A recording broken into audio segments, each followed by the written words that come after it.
On va se tourner maintenant vers les Rams de Los Angeles. Les Rams ont terminé en tête de cette section l'année dernière. En plus de ça, les Rams, ils étaient qu'à une victoire de participer au Super Bowl. Là. Ils ont donné du fil à retordre à Philadelphie, sous la Mhm. neige, à tes Eagles.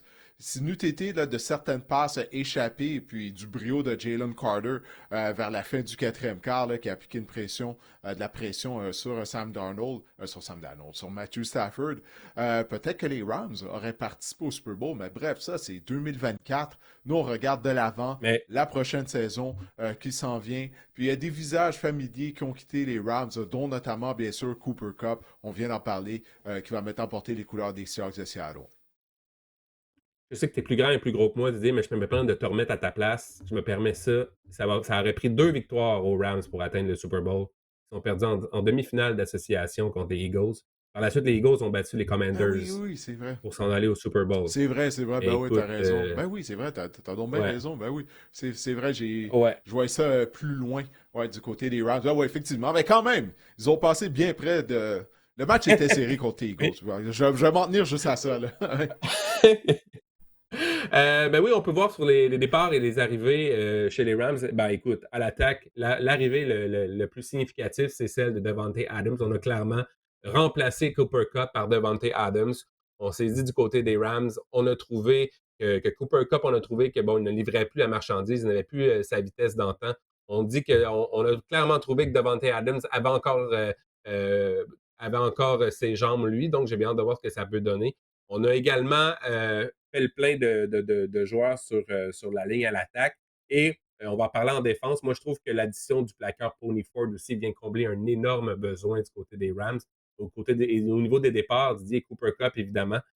Et la plus grande perte, c'était un joueur qui a rendu de fiers services. On peut parler de légende là, des Rams de Los Angeles, à mon avis. Ouais, on se souvient là, de son année là, record là, qu'il avait eu. L'année que les Rams ont remporté le Super Bowl, là, si je me souviens bien, il avait remporté la triple couronne. Statistiquement, ça a été une des meilleures saisons dans toute l'histoire de la NFL du côté de Cooper Cup. Mais comme tu l'as dit, tu sais, du côté des Rams, on s'est dit, écoute, il a ralenti, on préfère s'en départir. Puis là, je sais, on est supposé parler des Rams, mais je veux juste ouvrir une parenthèse concernant les Seahawks, Marc-André. Tu t'étais cherché Sam Darnold, que les Vikings ne voulaient plus de Sam Darnold, du moins ils ne voulaient pas le payer à gros prix. Je sais qu'on a repêché J.J. McCarthy, mais quand même. Là, tu as fait ton carrière partant. Cooper Cup, afin de le jumeler à Smith Jigba, mais les Rams te disent qu'ils ne croient plus en Cooper Cup, qu'il l'a ralenti. Puis les Seahawks, eux, se disent non, non, nous, on va prendre ces deux joueurs-là, puis ça va bien aller. On va participer en éliminatoire. C'est pour ça là, que j'ai choisi le under du côté des Seahawks. Bref, on en revient aux Rams de Los Angeles. Alors, tout ça pour dire, ouais, je pense que on s'est amélioré là, en remplaçant Cup par Devante Adams. Pour Ben, moi, il n'y a aucun doute là-dessus.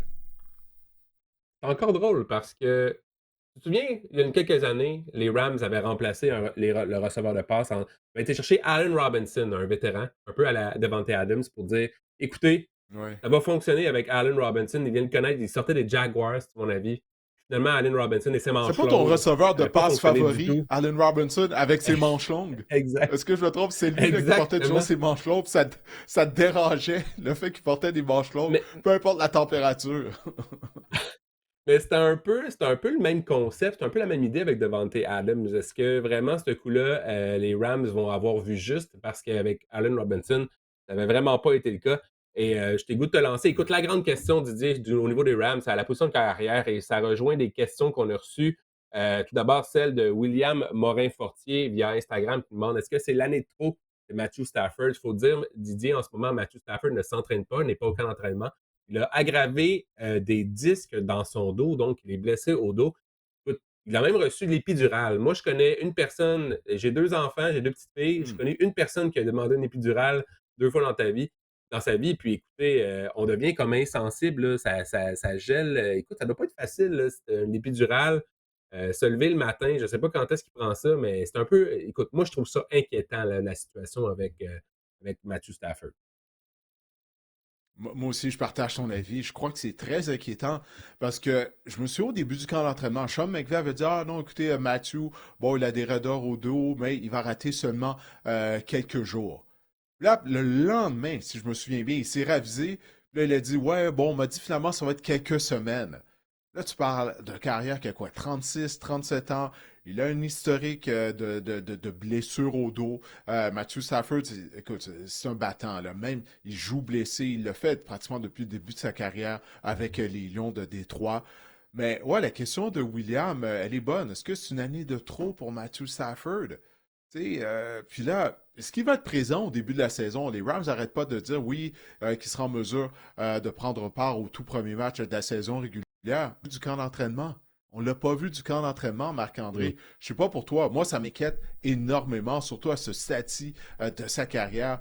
Est-ce que Stafford sera en mesure, pas juste d'entamer la saison, s'il est là lors de la première semaine d'activité, on parle d'une blessure au dos, à son âge, avec tout le kilométrage, avec tous les coups qu'il a encaissés, faut pas oublier là, que lui, il s'est fait tabasser lorsqu'il était à Détroit, lorsque les Lions étaient pourris. Là. Ça laisse des séquelles maintenant là, à ce stade de sa carrière. Donc, même si il est en mesure de commencer la saison régulière, est-ce qu'il va être capable de passer à travers les 17 matchs? Donc, ça, c'est vraiment une question qui est légitime présentement du côté de Matthew Stafford. Toi, qu'est-ce que tu penses là, de cette situation? Puis, est-ce que tu es alarmé par le fait qu'il ne s'est toujours pas entraîné? Il reste encore du temps au camp d'entraînement, mais quand même, on ne l'a pas vu. On ne l'a pas vu, Matthew Stafford, jusqu'à présent. Le pire, c'est que les Rams ont dit que tout est correct, ça va bien aller, tout est sous contrôle, il devrait être présent pour le premier match. Moi, je me souviens d'un Christian McCaffrey qui était blessé au pied l'année dernière. Tout allait bien au match, au premier match. Là. Vous n'avez rien à vous inquiéter, puis finalement, je pense qu'il a raté 6 semaines. Tu sais. Moi aussi, je trouve ça inquiétant, puis ça vient vraiment changer le visage complètement de ton attaque et de ton début de saison. Là, si c'est Jimmy Garoppolo qui est au poste de quart. Je parle de la production de Puka Nacua, je parle de Devante Adams qui croyait s'être Hmm. débarrassé en sortant de Vegas là, de Jimmy Garoppolo qui va le retrouver. Je ne suis pas sûr que. Il y a même un extrait là, qui est ressorti à Vegas, là, comme quoi que Devante Adams, après une passe ratée de Garoppolo, il était comme moi, je m'en vais d'ici. Sur les lignes de côté, il était bien fâché. Je pense pas. Puis il y a Karen Williams aussi qu'on a signé. Ça, c'est une bonne signature, 3 ans, 33 millions. Mais je pense que, écoute, la présence ou non de Matthew Stafford, je serais même prêt à dire que la présence ou non de Matthew Stafford, ça change l'identité des Rams, à savoir si c'est une équipe qui pourrait participer aux éliminatoires, voire faire un bout de chemin en éliminatoire, une équipe qui va finir avec une fiche de 6 victoires, 11 défaites. Devante Adams a capoté. OK? Si Matthew Stafford n'est pas en mesure de jouer, là, qu'il va être obligé de rejouer encore une fois avec Jimmy G, il va capoter. Je te jure. Je te jure. Là, après la saison d'enfer qu'il a connue avec les Jets, ça pourrait être pire. Là. En tout cas, on va voir qu'est-ce qui va arriver. Mais ouais, effectivement, tout ça pour dire que le temps va nous donner réponse à la question que William nous a envoyée. Est-ce que c'est une saison de trop pour Matthew Stafford? Mais pour l'instant, si la tendance se maintient, oui, ça va être une saison de trop pour Matthew Stafford. En tout cas, on va voir qu'est-ce que ça va donner. Mais ça augure pas bien, surtout qu'on parle d'une blessure au dos. Thomas Frigon également via Instagram nous demande qui sera le receveur numéro 1 chez les Rams cette année. Ben, pour moi, c'est sans équivoque, c'est Puka Nacua, c'est l'un des meilleurs receveurs de la ligue. Par contre, cette année, j'ai lu qu'au camp d'entraînement, en ce moment, on se concentre vraiment. Puka Nacua n'a pas beaucoup de toucher la saison dernière. Dans la zone début, à la porte début, c'était pas vraiment une menace. C'est plus un receveur de possession qui avait des longs gains et tout. Donc, on se concentre vraiment à dessiner des jeux pour Puka Nacua à la porte début dans la zone payante. Puis ça, c'est de bon augure et au niveau fantasy et au football réel, si tu veux mon avis. Mais ouais, Puka Nacua, pour moi, est incontestablement le receveur numéro 1. Je pense pas que la venue de Devante Adams, il va commander la même attention là, du cas de Matthew Stafford ou de Jimmy Garoppolo en termes de ballon dirigé vers lui. Ouais, tu sais, on a parlé de Cooper Cup tout à l'heure. Cup avait un style très similaire à celui de Nakua. Puis là, on vient de changer justement notre groupe de receveurs en éliminant Cop et en amenant Devante Adams. Alors, je suis d'accord avec toi. Je crois que Nakua va demeurer le receveur numéro un comme il est devenu lors des 2 dernières années du côté des Rams. Mais l'arrivée de Devante Adams, ça donne un receveur qui a un style différent. Puis Devante Adams, peu importe la carrière qui lui lance ce ballon, il est productif. Non, ça, j'aime bien ça, la question de savoir. Est-ce que ça va être Jimmy G? Parce que là, si c'est Jimmy G qui lance le ballon, comme j'ai dit tout à l'heure, là, il sera peut-être moins productif. Mais tout ça va dépendre, bien sûr, bon, l'état de santé de Matthew Stafford. Mais je suis d'accord avec toi. Je pense que Nakua, du côté de l'attaque de Sean McVay, est l'homme de confiance. Mais on n'a pas amené Devante Adams pour rien à Los Angeles. Puis tu sais, Devante Adams, lui, il exige d'être ciblé. Alors, non, peut-être qu'Adams Mhm. pourrait s'avérer être le receveur numéro un du côté des Rams. Intéressant. Si on parle de la défense maintenant, Didier, on s'est rendu compte en 2024 qu'on n'était pas imposant. On s'est fait piétiner dans la phase 26e pour les verges allouées par portée. Je me souviens de quelques matchs de Saquon Barkley aussi, là, qui a connu des genre 599 verges totales contre cette défense-là. On a vraiment porté une attention particulière à ça dans notre saison. On a fait signer un contrat à Poona Ford, pardon, qui vient vraiment combler vraiment un énorme besoin, notamment contre le jeu au sol. Parce qu'on a des joueurs intéressants. On a la recrue de l'année en défense l'année dernière dans la NFL, Jared Verse. 89 pressions sur le corps, premier dans la NFL. On a Brandon Fisk également, Kobe Turner. On a une grosse défense, mais vraiment, Ford va avoir son utilité, Didier, dans cette ligne défensive-là.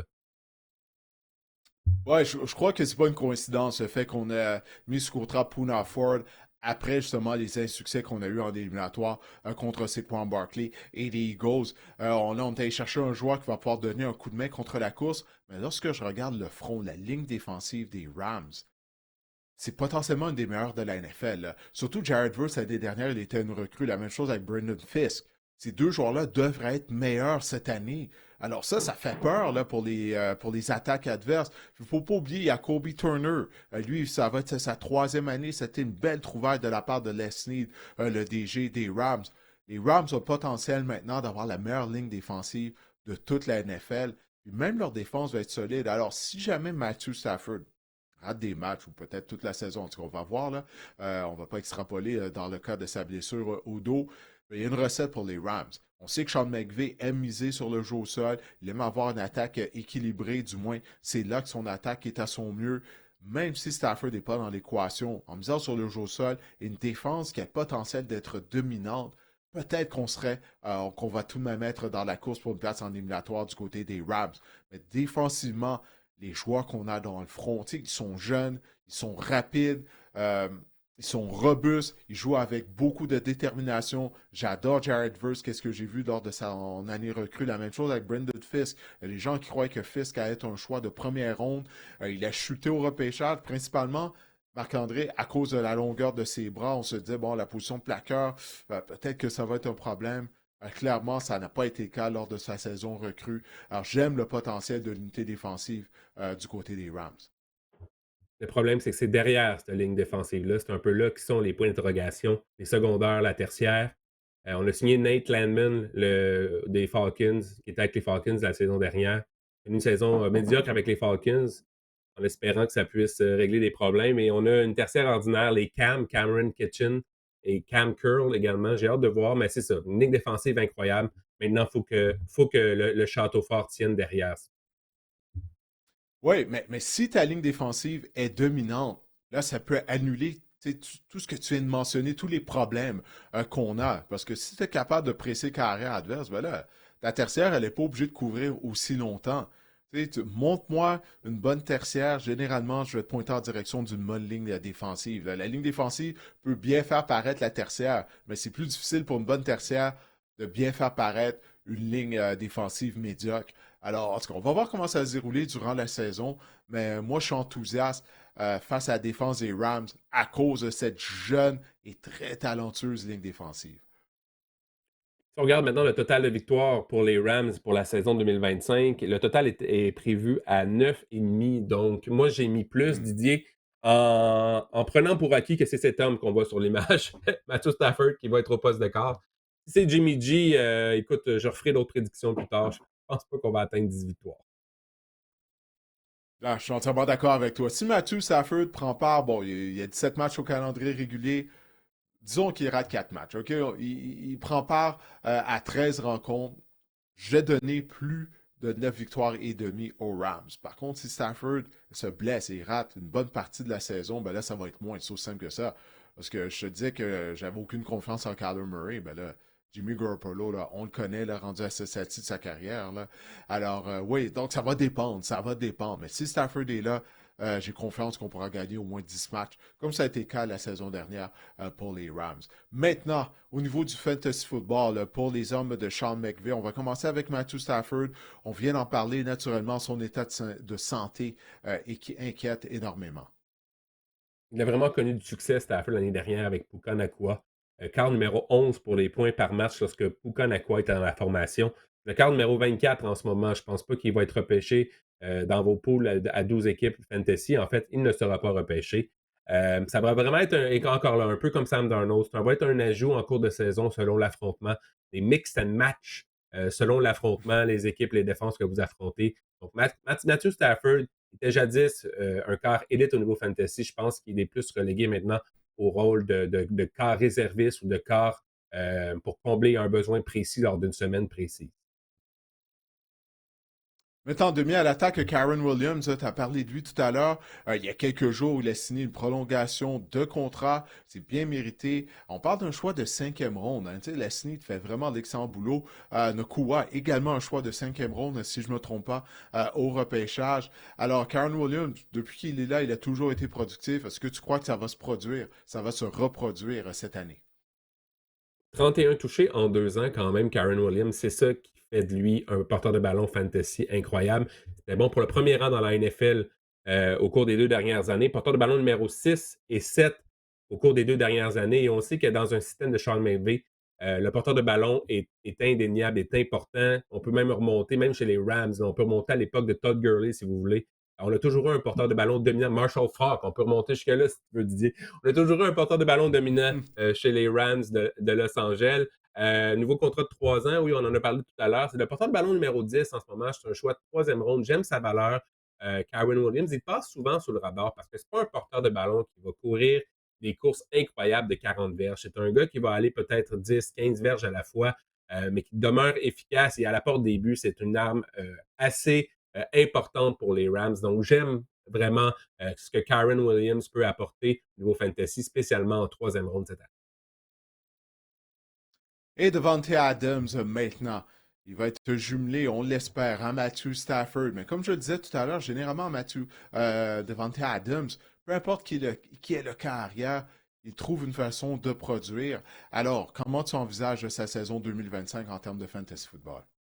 J'ai décidé de mettre la lumière sur Devontae Adams parce que Puka Nacua, c'est un choix de première ronde. C'est un choix que vous allez sélectionner dans les 12 premiers.